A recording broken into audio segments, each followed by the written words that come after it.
Sir. Hello my dear friends, स्वागत है आप सभी का। आज हमारे साथ एक बहुत ही स्पेशल गेस्ट जुड़े हैं, ब्रजेश, और जिन्होंने आईआईटी जैम 2025 में सक्सेस हासिल की है। उसी के बारे में उनके मुंह जुबानी जानते हैं, उनका जर्नी कैसे रहा।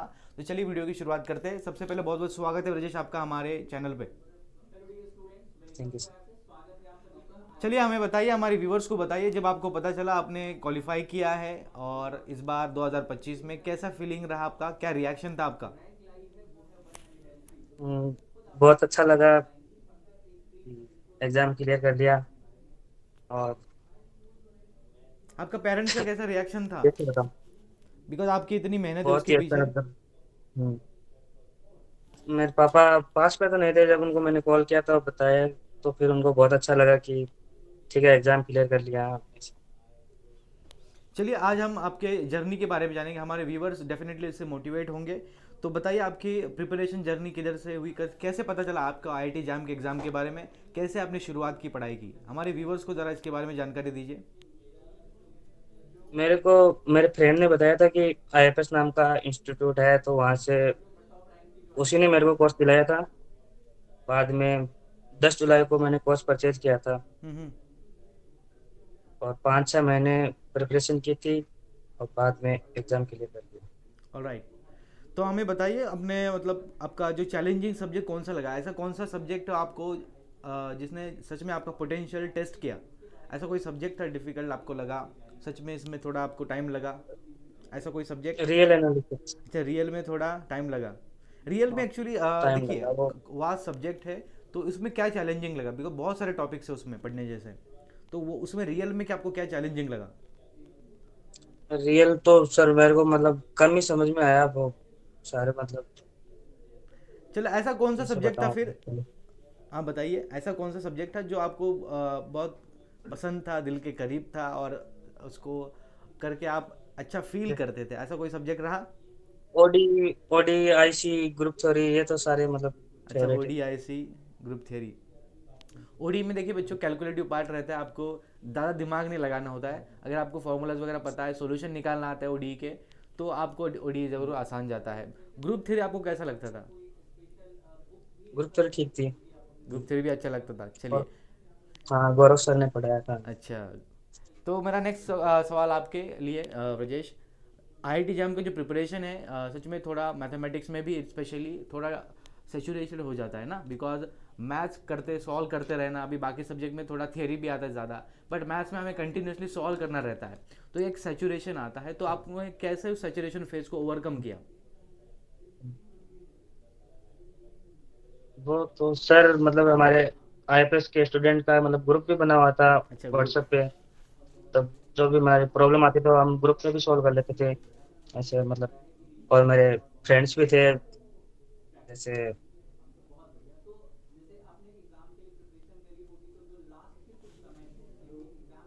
दिव्या, अनिकेत, तो उनसे मतलब शेयर कर लेते डाउट वगैरह सारे, अच्छा, चलिए सॉल्व हो हमारे जाते थे फिर से। और व्यूवर्स बाद को में बताइए। चंदन सर भी हमारे ग्रुप में थे, बराबर। विकास सर भी थे। ग्रुप, और देखिए स्टूडेंट, जब भी आप ग्रुप में स्टडी करते हो तो आपके जो बेसिक्स है, कंसेप्ट, वो भी क्लियर होते हैं। बिकॉज जब कोई टीचर आपको बताता है, ठीक है, भले ही उसे समझ में ना आए, बट आपका फ्रेंड आपके साथ कंसेप्ट डिस्कस करता है, आपको ज़रूर समझ में आता है। तो मैं रिकमेंड करूँगा, जब भी आप तैयारी करते हो ग्रुप स्टडी, ज़रूर आपके एक फ्रेंड सर्कल ऐसा बनाइए डेडिकेटेड, जो सच में पैशनेट है आईआईटी जैम के लिए, सीरियस है, ठीक है। मेरा नेक्स्ट सवाल आपके लिए, हमारे व्यूवर्स को बताइए कि आपका जो सब्जेक्ट था फेवरेट, आपने काउंटर एग्जाम्पल्स कैसे डेवलप किए? काउंटर एग्जाम्पल ज़रूर आपको पता होगा कैसे आपको यूज़ करना है। तो काउंटर एग्जाम्पल कितना इंपॉर्टेंट रोल प्ले करते हैं प्रिपरेशन की जर्नी में, हमारे स्टूडेंट्स को बताइए। हाँ, जैसे मैंने शुरू शुरू में ज्वाइन की थी आईएफएस तक तो मेरे को मतलब ज़्यादा अच्छे से नहीं आती थी मैथ। तो काउंटर एग्जाम्पल भी मैं सोच नहीं पाता था। तो मैं चंदन सर को बार बार बोलता था, सर ये काउंटर एग्जाम्पल कैसे बना। तो यूट्यूब पे भी क्लास चले आईएफएस से तब हम्म। मैं सर मतलब, और दूसरे स्टूडेंट मतलब काउंटर एग्जाम्पल दे देते थे और मेरे से नहीं बनते थे। बाद में जैसे जैसे प्रैक्टिस करते हैं ना तब अपने आप करने लग जाते हैं बाद में। चलिए, बहुत सारे स्टूडेंट्स काउंटर एग्जाम्पल, अभी जो इनिशियल स्टेज में उनको काउंटर एग्जाम्पल पता नहीं होगा, देखो काउंटर एग्जाम्पल्स ऐसे एग्जाम्पल्स होते हैं जो ऑप्शन को डिस्कार्ड करते हैं और आपको क्वेश्चन जल्दी सॉल्व करने में मदद करते हैं। तो अभी बच्चों का क्वेश्चन होगा कि काउंटर एग्जाम्पल डेवलप कैसे करें, कैसे एग्जाम में बनाएं। तो इसके लिए कोई अलग से तैयारी नहीं है। जब भी आप कोई एग्जाम्पल्स देखते हो उसको अच्छे से ऑब्जर्व करिए, ठीक है, और उसी ऑब्जर्वेशन से काउंटर एग्जाम्पल निकल के आते हैं, ठीक है। तो बहुत इंपॉर्टेंट है। फॉर एग्जांपल अगर आपको पता है कि डिफरेंशियबिलिटी कंटिन्यूटी को इम्प्लाई करता है बट कंटिन्यूटी डिफरेंशियबल नहीं होता हमेशा, तो इसके लिए काउंटर एग्जाम्पल बनेगा। तो आप प्रिपरेशन की जर्नी में काउंटर एग्जाम्पल बिल्ड करिए, आपको ज़रूर इसका फ़ायदा होगा एग्ज़ाम में। चलिए मेरा नेक्स्ट सवाल आपके लिए, हमारे व्यूवर्स को बताइए कि आपने प्रिपरेशन जो किया है एग्ज़ाम हॉल में, वो आपने 3 घंटे कैसे बिताए, किस तरीके से आपका माइंड सेट रहा है उस 3 घंटों में, कैसे अटेम्प्ट किया आपने पेपर। वो तो 3 घंटे मतलब ऐसे पता ही नहीं चला मेरे को, तो मतलब 3 घंटे कब हो गए, कोई मतलब टाइम कैसे आपने एमसीक्यू कैसे सॉल्व किए ज्यादा हैं, अच्छा नहीं, एमएसक्यू कैसे कम ही सॉल्व किए, क्वेश्चन बताएं अटेम्प्ट कर हमारे पाया। व्यूवर्स जो को। क्वेश्चन मैंने सोचा था कि मैं वापस आकर देखूंगा उन क्वेश्चन को, मैंने सर देखो माइनस मार्किंग से रहते हुए वो शुरू के 30 क्वेश्चन है, उनमें से तो 10 क्वेश्चन ही मतलब अटेम्प्ट किए थे, उन 10 में से मेरे को पता नहीं कैसे गलत हो गया। चलिए तो फिर हमारे व्यूवर्स को बताइए कि किस तरीके से आपका स्ट्रैटेजी रहा है और किस तरीके से आपने वो 3 घंटे प्लान किए, इसके बारे में थोड़ा आइडिया दीजिए हमारे व्यूवर्स को।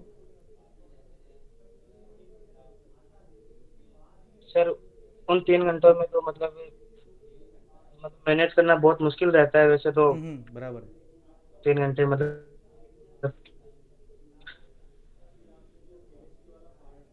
कौन सा क्वेश्चन करे ऐसे, तो मेरे को सर उतना टाइम नहीं मिल पाया क्योंकि क्योंकि टाइम मैंने सही से नहीं कर पाया। मैंने आईएफएस की टेस्ट सीरीज भी ज्वाइन की थी, उससे भी बहुत हेल्प हुई थी मेरे, चलिए और बहुत थोड़ा इंपॉर्टेंट बात की कैलकुलेटर ब्रजेश यूज ने। करने में प्रॉब्लम यस, आई थी मेरे तो।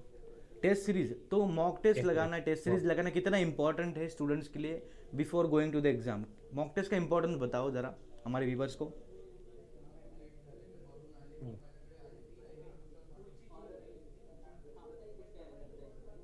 हेलो,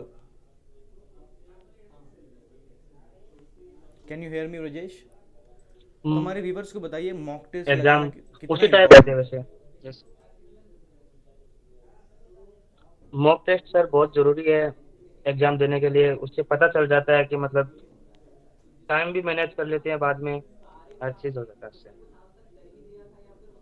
चलिए, और पीवाई क्यूज आपने कितने ईयर के सॉल्व किए थे, कितने ईयर्स के पीवाई क्यू लगाए थे एग्जाम से पहले। पीवाईक्यूज की सर मेरे पास बुक थी आईएफएस की, तो मैंने उससे लगभग सारे क्वेश्चन किए थे। अच्छा। रियल के मैंने सारे क्वेश्चन नहीं किए थे क्योंकि रियल तो मेरे को हम्म। अच्छा नहीं लगा सब्जेक्ट उतना। डेफिनेटली। चलो बच्चों, बहुत इंपॉर्टेंट बात की। आपको ऐसा हो सकता है कोई सब्जेक्ट डिफिकल्ट लगे, कोई सब्जेक्ट अच्छा लगे, तो आपको जो अच्छे टॉपिक्स है जिसकी कमांड ज़्यादा है उसको अच्छे से करके जाइए, ठीक है, तभी आपको बेनिफिट होगा। हाँ चलिए बहुत अच्छा लगा ब्रजेश आपसे बात करके। कुछ लास्ट मैसेज आप देना चाहोगे हमारे स्टूडेंट्स को जो पहली बार एग्ज़ाम देने जा रहे हैं, कुछ मैसेज है आपके थ्रू उनके लिए। मतलब एग्जाम से पहले मतलब पीवाईक्यूज वगैरह वो सारे सोल्व कर लेना चाहिए, और मॉक टेस्ट ज़्यादा से ज़्यादा देना चाहिए, उससे एग्जाम क्लियर हो जाए। डेफिनेटली। चलिए बहुत अच्छी बात की, मॉक टेस्ट लगाइए, पीवाईक्यूज लगाइए। एक और मैं बात ऐड करूंगा इसमें कि आपकी प्रिपरेशन में कंटिन्यूटी बरकरार रखिए, ठीक है, जितना कंटिन्यूटी रखोगे हाँ उतना ही कॉन्फिडेंस आएगा, बिकॉज बीच में अगर ब्रेक आ जाएगा तो कंसिस्टेंसी नहीं बनेगी। सो बहुत अच्छा लगा ब्रजेश आपसे बात करके, बहुत बहुत शुक्रिया आपका हमारे व्यूवर्स के लिए टाइम स्पेंड करने के लिए, बहुत बहुत धन्यवाद। धन्यवाद। Thank you.